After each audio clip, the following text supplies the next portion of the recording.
Hello friends, welcome to SY academy. इस video में हम बात करेंगे important aspects of international trade. तो थोड़ा सा ध्यान दीजिए, इन चीज़ों को हम कैसे पढ़ें। कभी कभी दोस्तों ये ग्राफ आ जाते हैं सीधे एग्जाम में और इनके बेसिस पे क्वेश्चन पूछ लेते हैं। 12th के एग्जाम्स में काफ़ी बार होता है। यूपीएससी स्टेट पीसीएस में ऐसा नहीं होगा, वहाँ आपको ये ग्राफ खुद ही बनाना चाहिए। और ये जो सर्वे दे रखा है ना, ये वाला डेटा आप यहाँ से कॉपी नहीं करोगे, वो वाला डेटा आप इकोनॉमिक सर्वे से कॉपी करोगे दोस्तों, ठीक है। तो यूपीएससी स्टूडेंट्स के लिए पढ़ना बहुत जरूरी होता है इकोनॉमिक सर्वे, ठीक है। तो तीन चीजें होती है दोस्तों इंटरनेशनल ट्रेड के लिए जो सबसे ज्यादा इंपॉर्टेंट होती है। एक वॉल्यूम, नंबर कितना है, सेक्टोरल मतलब कैसे आपका डिवाइडेड है, फिर डायरेक्शन क्या है ट्रेड की, ठीक है। तीनों चीजें समझते हैं। वॉल्यूम ऑफ ट्रेड, कि कितना गुड एक जगह से दूसरी जगह ट्रांसफर हो रहा है ना, कितना प्रोडक्ट कितना गुड, उसको बोलते हैं volume. However service traded can not be measured in tonnage. यहाँ आपको चीज समझ में आ गई होगी। गुड्स मतलब मैं अगर माल भेज रहा हूँ यहाँ से, पेट्रोलियम, स्टील, एल्यूमिनियम, इसको तो आप मेजर कर सकते हो कि ठीक है जी, 12 मेगा टन, ये वो मैट्रिक टन, जितना कहना चाहते हो कह दो, जो वेट करना है कर दो। लेकिन सर्विसेज को हम वेट नहीं कर सकते।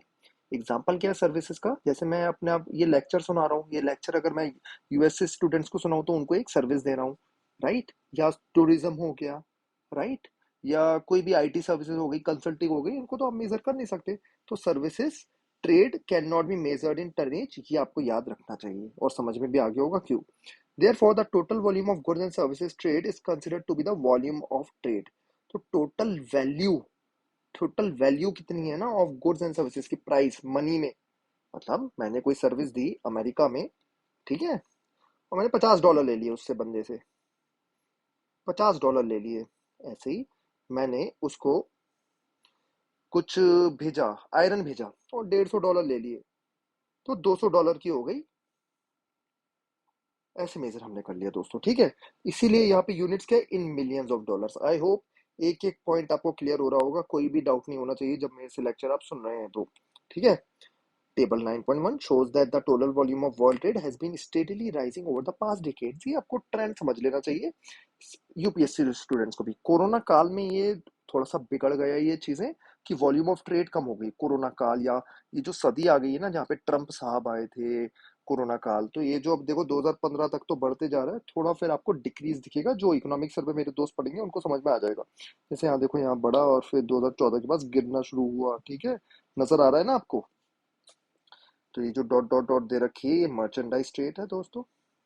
Merchandise products. फिर फ्यूल और माइनिंग का अलग से बना रखा है, ये नीचे जो जा रहा है। मैन्युफैक्चर्ड प्रोडक्ट्स, जो आप मैन्युफैक्चर करते हो फाइनली, टोटल मैन्युफैक्चर्ड वो इधर, और ये एग्रीकल्चर नीचे। तीनों को आप मिलाकर दोगे तो टोटल मर्चेंडाइज मिलेगा। फिर से समझा देता हूँ अगर कोई कंफ्यूज किया तो। Fuel, mining products, agriculture products, manufactured products, इन तीनों को मिला दोगे तो टोटल मर्चेंडाइज बन जाएगी दोस्तों।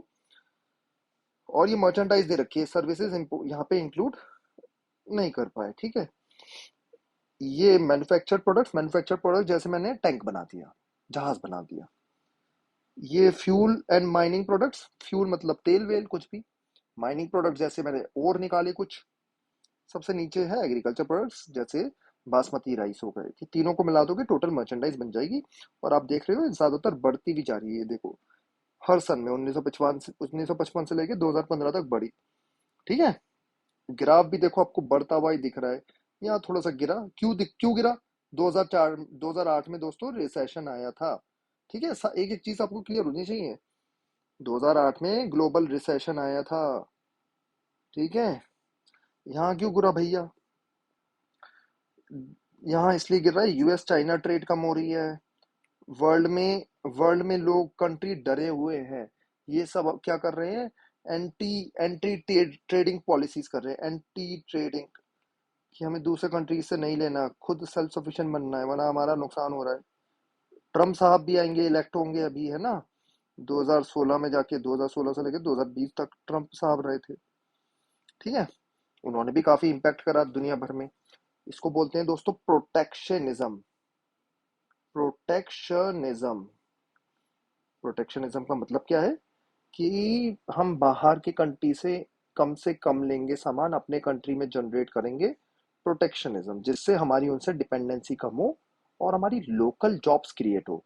जब दोस्तों आप ज्यादा से ज्यादा सामान बाहर की कंट्री से लेते हो, भले ही वो सस्ता हो, परंतु उसका एक बड़ा नुकसान ये है कि हमारी जॉब्स क्रिएट नहीं हो पाएंगी। एग्जाम्पल ले लेते हैं, अगर किसी को समझ में नहीं आ रहा, जैसे हम इलेक्ट्रॉनिक टॉय, बच्चों के टॉय टॉय जो होते हैं, वो चाइना से अगर 50 रुपए के ले लें और इंडिया में 100 रुपए के मिल रहे हो, तो आपने भले ही सस्ता तो ले लिया दोस्तों, परंतु आपने एक नुकसान क्या करा कि इंडिया में जो बंदा 100 रुपए की बना रहा था उसकी जॉब चली जाएगी। उसकी जब जॉब चली जाएगी, वो जब पुअर हो जाएगा, तो हमारे देश का नुकसान होगा, वो टैक्स नहीं देगा। ठीक है। बि- दूसरा, वो बेचारा मर भी सकता है, उसके बच्चे भी मर सकते हैं, ये भी एक सही चीज नहीं है। दूसरी चीज हम सोचते हैं, जब वो चोर बने, जब वो पुअर बन जाएगा तो वो गलत काम करने लगेगा, मे बी चोरी भी करने लग जाए। राइट। तो और अगर वो पुअर है, तो अगर कुछ भी नहीं कर रहा, सब अच्छा इंसान है, तो सरकार को कुछ पैसा देना पड़ेगा उसे, उस सब्सिडी जाएगी, वो 150 रुपए की जाएगी। ठीक है। तो आपने 50 रुपए बचाने के चक्कर में 150 रुपए का नुकसान करा दिया। तो ये थोड़े से डिसीजन होते हैं, पर दोस्तों थोड़े से सरकार को मिक्स डिसीजन लेने होते हैं, कि हाँ बाहर से भी इंपोर्ट आ रहा हो, कि महंगाई भी ना बढ़े और साथ साथ में हमारे लोकल्स को भी जॉब मिले। तो ये चीजें आपको बिल्कुल क्लियर हो जानी चाहिए। दो इकोनॉमिक्स का टॉपिक है, लेकिन ज्योग्राफी में भी ये चीजें हो जाती है, ह्यूमन ज्योग्राफी वगैरह में भी ना ये चीजें समझ में आ जाती है। तो दोस्तों ये जो ग्राफ्स हैं दोस्तों, आपको पूरे क्लियर हो गए होंगे मेरे हिसाब से, कोई डाउट नहीं होना चाहिए। ये क्यों बढ़ रहा था, वर्ल्ड ट्रेड ऑर्गेनाइजेशन का बहुत अच्छा रोल है, उसकी वजह से बढ़ा है। दूसरा, देशों ने समझा भी है कि हाँ हमें स्पेशलाइज्ड बनना होगा। ऐसा नहीं है कि एक ही कंट्री सब कुछ उगा लेगा, बाहर से भी लेते रहो, है ना। रिश्ते भी अच्छे रहते हैं। तो एक्सपोर्ट दुनिया में बड़ा है। ये वर्ल्ड इंपोर्ट और एक्सपोर्ट है। और एक और चीज को ध्यान रखिए कि इंपोर्ट्स हमेशा ज्यादा रहे हैं कंपेयर्ड टू एक्सपोर्ट्स, है ना दोस्तों। दिखते हुए आ रहे होंगे यहाँ पे। ठीक है। इंपोर्ट ज्यादा रहे हैं एक्सपोर्ट, क्योंकि पिछली बार के भी कुछ चलते हुए आ रहे होते हैं। ये इकोनॉमिक्स का टॉपिक है कि इंपोर्ट हमेशा थोड़े ज्यादा क्यों रहते हैं। अगर किसी को पता है कि इंपोर्ट हर बार क्यों ज्यादा है एक्सपोर्ट से, तो वो कमेंट सेक्शन में बताए, अच्छी नॉलेज है आपकी। एक्टिविटी एक है, why do you think that the volume of trade has increased over the decades. कुछ कुछ मैंने आंसर्स दिए, इनको 1 2 3 करके कमेंट सेक्शन में लिखिए। Can these figures be compare, क्या इनको कंपेयर किया जा सकता है, व्हाई नॉट। एंड कंपेयर नहीं किया जा सकता, व्हाई नॉट, है ना। What has been the growth in the year of 2015 over the year 1955, मतलब इसको न्यूमरेटर में लो, 1955 को डिनोमिनेटर में लो और वैसे कंपेयर करो, आपको समझ में आएगा कि कितना तेजी से इंक्रीज हुआ है। नेक्स्ट पॉइंट जो होता है एस्पेक्ट ऑफ इंटरनेशनल ट्रेड में, वो कंपोजिशन ऑफ ट्रेड होता है। The nature of goods and services imported and exported by countries have undergone changes during the last century. तो नेचर में बहुत ज्यादा चेंज हुआ है कि अलग अलग तरीके से ट्रेड होता था। पहले जमाने में दोस्तों, trade of primary products was dominate in the beginning of the last century. In the beginning of the last century मतलब 21st सेंचुरी के, सॉरी 20th सेंचुरी के बिगिनिंग में प्राइमरी प्रोडक्ट ज्यादा होते थे। जैसे एग्रीकल्चर प्रोडक्ट्स हो गए ना, इन सब का आदान प्रदान ज्यादा होता था, या रॉ मटेरियल हो गए दोस्तों, है ना। लेटर बाद में क्या हुआ कि मैन्युफैक्चर्ड गुड्स की प्रोमिनेंस बढ़ी, and currently the manufacturing sector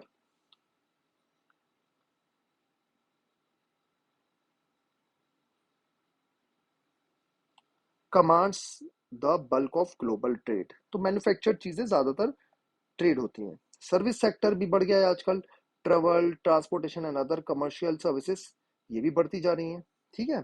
तो ये सब चीजें, मैन्युफैक्चर्ड प्रोडक्ट्स अब ज्यादा हो रहे हैं, एग्रीकल्चर प्रोडक्ट्स थोड़े कम हो रहे हैं।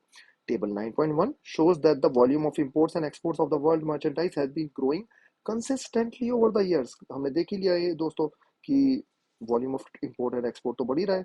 Looking at figure 9.1, it becomes evident that manufactured goods contributed to the bulk of world merchandise exports from 2005 to 2015।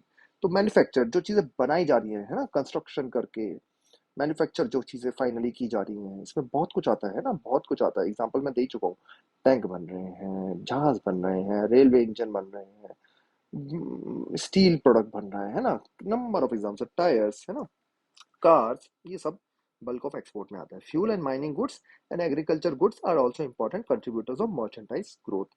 इसमें मर्चेंट्स इन्वॉल्व होते हैं ना, merchandise growth, merchandise exports. There is a change in the share of continents in the world merchandise trade as Europe contribution is declining while the contribution of Asian countries is growing। तो दोस्तों 21st century में Europe, 20th century में Europe की trade, America की trade बहुत होती थी। अब एशियन कंट्रीज की ट्रेड बहुत ज्यादा बढ़ रही, इंडिया चाइना बहुत तेजी से ग्रो कर रहे हैं। नेक्स्ट देखते हैं डायरेक्शन ऑफ ट्रेड, जिसमें आपको और चीजें पॉइंट क्लियर हो जाएगा। Historically the developing countries of the present used to export valuable goods and artifacts etc which were exported to European countries. तो वैल्यूएबल जो भी अच्छी अच्छी चीजें होती थी, मैंने आपको पहले भी समझाया है, जो भी अच्छी चीज इंडिया में होती थी ना वो इंडियंस को नहीं मिलती थी, वो सब एक्सपोर्ट हो जाता था, बासमती राइस, टी, कॉफी, जो भी अच्छा। ठीक है, तो ये चलता था पहले के जमाने में, क्योंकि वहां से पैसा अच्छा आ जाता था, इंडिया वालों के पास पैसा भी नहीं होता था वो देने के लिए। ठीक है, जो बासमती राइस कॉस्टली आते थे, जो अच्छी चाय होती थी, है ना। During the 19th century there was a reversal in the direction of trade. तो 19th सेंचुरी में there was a reversal in the direction of trade दोस्तों। फिर आपको दिखेगा, तो मैं यहाँ पे थोड़ा सा स्टैंड करेक्टेड रहना चाहूंगा। हिस्टोरिकली में ये 19th सेंचुरी से भी पुरानी बात कर रहा है। अभी जो मैंने सेंटेंस बोला उसको आप इग्नोर मारिए, वो अभी बाद में समझाएंगे। हिस्टोरिकली ये जो डेवलपिंग कंट्रीज हैं, ये वैल्यूएबल गुड्स और आर्टिफैक्ट्स एक्सपोर्ट करते थे। ये तो मतलब बहुत पुरानी बात कर रहा है, ये बात कर रहा है दोस्तों 17-18वीं सदी की। जहां पे कालीन हो गए, अच्छे अच्छे कपड़े हो गए, इंडिया से एक्सपोर्ट किया जाता था। बैलेंस ऑफ पेमेंट जो था वो इंडिया के फेवर में था। यहाँ वर्ड ना डेवलपिंग कंट्री ने यूज नहीं करना चाहिए था, तब इंडिया डेवलपिंग कंट्री बोलना इंडिया को सही नहीं था, तब इंडिया एक डेवलप कंट्रीज में से आता था। बैलेंस ऑफ पेमेंट इंडिया के फेवर में थी। बैलेंस ऑफ पेमेंट मतलब क्या होता है? Export minus import. ठीक है, ये अगर पॉजिटिव हो तो अच्छा है, नेगेटिव हो तो गंदा है। तो दोस्तों क्या हुआ करता था कि वैल्यूएबल गुड्स और आर्टिफैक्ट्स होते, वो एक्सपोर्ट किए जाते थे from China and India to European countries. 19वीं सदी में दोस्तों चेंजेस हुए। There was reversal in the direction of trade. European countries started exporting manufactured goods for exchange of food stuffs and raw materials from their colonies.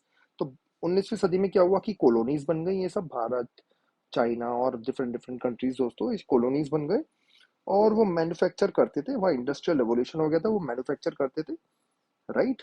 Raw material जो थे वो भारत से, जैसे कॉटन को बनाने का कपड़ा जो है उसका रॉ मटेरियल वो ले लेंगे, लेकिन जब कपड़ा बन के आएगा, ठीक है, वो इंडिया में वापस डाल देंगे। तो ये बेसिकली चलाते थे कोलोनियलिज्म का बेसिक। ठीक है, और इंडिया का यहाँ पे नुकसान होता था, क्योंकि रॉ मटेरियल सारा का सारा जा रहा है इंडिया से बाहर, और बाहर वाले अपना मैन्युफैक्चर्ड गुड इंडिया में दे रहे हैं, जो कॉस्टली पड़ता था इंडियंस को। साथ साथ में सारी जॉब्स जो थी वो सब यूरोप में शिफ्ट हो गई थी, क्योंकि चीजें बन वहां रही थी। Europe and USA emerged as major trade partners in the world and were leaders in the trade of manufactured goods. तो यूरोप में जर्मनी, फ्रांस, इंग्लैंड, सबसे ज्यादा इंग्लैंड, फिर जर्मनी और इटली, ये सब कंट्रीज का बहुत फायदा हुआ। यूएसए भी का भी खूब फायदा हुआ 19वीं सदी में, जब वो आजाद हो गया था, है ना, 18वीं सदी में आजाद हुआ था। फिर जापान का भी दोस्तों काफी फायदा हुआ 19वीं सदी में। Japan at the time was also the third important trading country, तो वो भी काफी ट्रेड वगैरह किया करता था 19वीं सदी में। The world trade pattern underwent a drastic change during the second half of the 20th century. तो during the second half of the 20th century दोस्तों चीजें चेंज हुई हैं। ठीक है, Europe lost its colonies while India and China and other developing countries started competing with developed countries. तो दोस्तों जब इंडिया आजाद हुआ 1947 में, तो काफी साल तक, अब मैं वो अपना स्टेटमेंट वापस बोल रहा हूँ जो पहले मैंने बोला, कि काफी कुछ एक्सपोर्ट अगेन करने लगा, और जो भी सबसे बढ़िया सामान होता था ना, जैसे दार्जिलिंग टी, असम टी, बढ़िया बढ़िया वाले, वो सब यूरोप में एक्सपोर्ट कर दिया जाता था। इंडिया में मिनिमम रहता था, क्योंकि इंडिया में लोगों के पास बाइंग कैपेसिटी नहीं थी, तो इंडिया इस टाइम में काफी ज्यादा एक्सपोर्ट करता था। साथ साथ में जो स्टेटमेंट यहाँ पे भी लिखा हुआ है, वो आपको ये भी समझना होगा कि इंडिया और चाइना और अदर डेवलपिंग कंट्रीज जो हैं वो compete करने लग गए विद डेवलप्ड कंट्रीज, और अब अच्छा खासा compete कर रहे हैं। The nature of the goods trade has also changed. चीजें अलग अलग एक्सपोर्ट हो रही है दोस्तों, है ना। अलग अलग चीजें एक्सपोर्ट हो रही हैं, पहले कुछ और एक्सपोर्ट होता था, अब कुछ और एक्सपोर्ट होता है। जैसे यूएसए की ऑयल की बहुत डिपेंडेंसी थी, अब दोस्तों शेल गैस जो है डिस्कवर कर लिया यूएसए ने, तो उसको ज्यादा जरूरत नहीं है ऑयल की, तो वो चेंजेस हुए हैं दोस्तों। तो डायरेक्शन ऑफ ट्रेड का ये मतलब है, तीन चीज हमने सेक्टोरल, डायरेक्शन ऑफ ट्रेड और वॉल्यूम ऑफ ट्रेड देखी। नेक्स्ट लेक्चर में हम देखेंगे बैलेंस ऑफ ट्रेड के बारे में।